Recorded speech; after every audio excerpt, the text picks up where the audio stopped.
চৌদিশে এতিয়া ঢুলীয়া নাচনি ব্যস্ত ৰঙালী বিহুক আদৰত আৰু সমান্তৰালভাৱে তাঁতশালৰ শিপিনীসকলেও দিনে নিশাই ব্যস্ত এতিয়া বিহুৱান তৈয়াৰ কৰাত। আৰু মই বৰ্তমান উপস্থিত উত্তৰ গুৱাহাটীৰ এটি বিহুৱান নামৰ যি মহুৰা নামৰ এটি তাঁতশালৰ উদ্যোগত, আৰু এই উদ্যোগতে এইবেলি প্ৰায় ৫,০০০ৰো অধিক বিহুৱান তৈয়াৰ কৰিছে। মই দেখুৱাইছোঁ সামগ্ৰিক পৰিৱেশ উত্তৰ গুৱাহাটীৰ অভয়পুৰস্থিত এটি মহুৰা নামৰ তাঁতশালৰ উদ্যোগ, আৰু এই তাঁতশালতে দিনে নিশাই ব্যস্ত শিপিনীসকল প্ৰায় বিহুৱান তৈয়াৰ কৰাত। যিটো বিহুৱান অসমীয়াৰ প্ৰতীক, বিহু বুলি ক'লে বিহুৱানৰ কথা ক'বই লাগিব, আৰু এই উদ্যোগত প্ৰায় ৫গৰাকীকৈ শিপিনী দিনে নিশাই ১ বছৰ বা চ'ত মাহৰ আৰম্ভণিৰ পৰা এনেধৰণে দিনে নিশাই ব্যস্ত বিহুৱান তৈয়াৰ কৰাত। আৰু এই বিহুৱান অসমৰ বিভিন্ন প্ৰান্তৰ ঠাইলৈ গৈছে, কাৰণ হাতে বোৱা বিহুৱানৰ যি গুৰুত্ব অসমত বহিৰাজ্যৰ পৰা যিসমূহ উদ্যোগত বনোৱা গামোচা আহে যদি, কিন্তু ঘৰতে তৈয়াৰ কৰা যি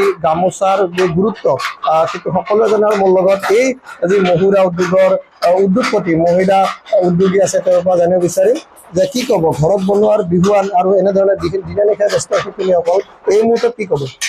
এই মুহূৰ্তে ভাল লাগিছে, দিনে নিশাই শিপিনী বহুত ব্যস্ত, কাৰণ আমাৰ যিহেতু বিহু আহিছে, বিহুত আমাৰ গামোচা উলিয়াবই লাগিব, সেইকাৰণে আমাৰ যথেষ্ট শিপিনীসকল দিনে নিশাই মানে কাম কৰি আছে।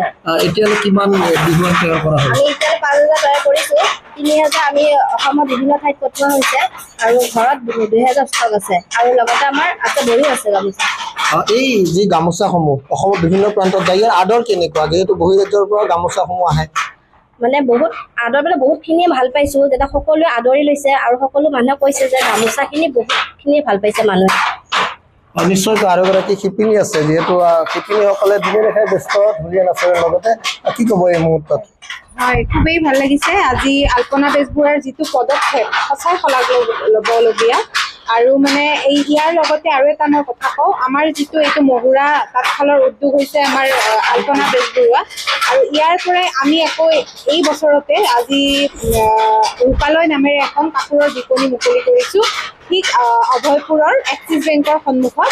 আপোনালোকে তাতেও পাব আমাৰ কাপোৰ। ইয়াৰ পৰাই আমাৰ কাপোৰ বহুত ভাল পাইছোঁ আমি। এতিয়া মানে চবে বিচাৰি যায় মানে তোমালোকৰ শালৰখিনি উলিয়াই দিয়াচোন, সেইটোৱে কৈ আছে। আমি যদি মানে কম ৰেঞ্জৰো দিব বিচাৰোঁ, তেতিয়াহ'লে খালি কয় নাই তোমালোকৰ কাপোৰখিনিয়ে দেখুৱাচোন, এইটো কয়। সেইকাৰণে আমাৰ হাতে বোৱা বিহুৱানৰ যি গুৰুত্ব সবাই বেছি, কিন্তু এতিয়া বিহু বুলি ক'লে এফাকি বিহুৰ কথা আহে, কি ক'ব এই মতে বিহু যদি যায় এফাকি?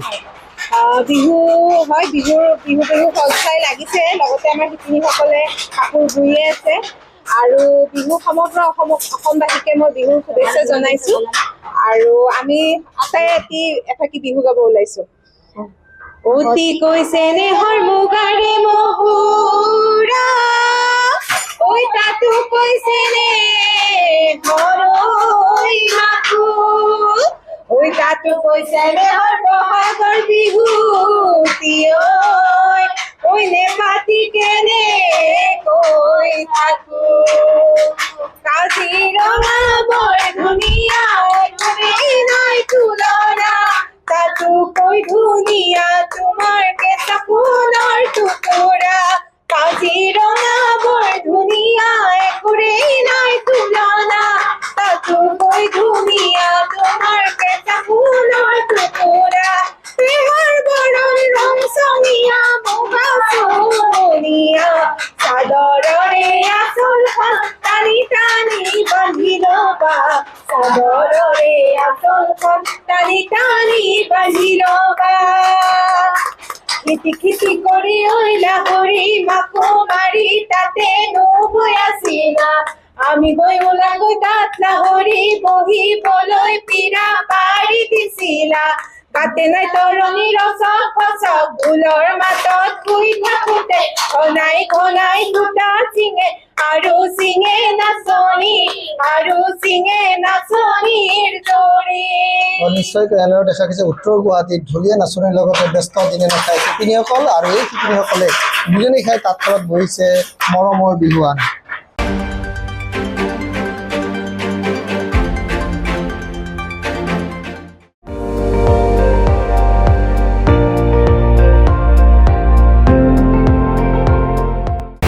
আপুনি চাই আছে ND24, সৰ্বশ্ৰেষ্ঠ নহয় সৰ্বোত্তমৰ দৌৰত।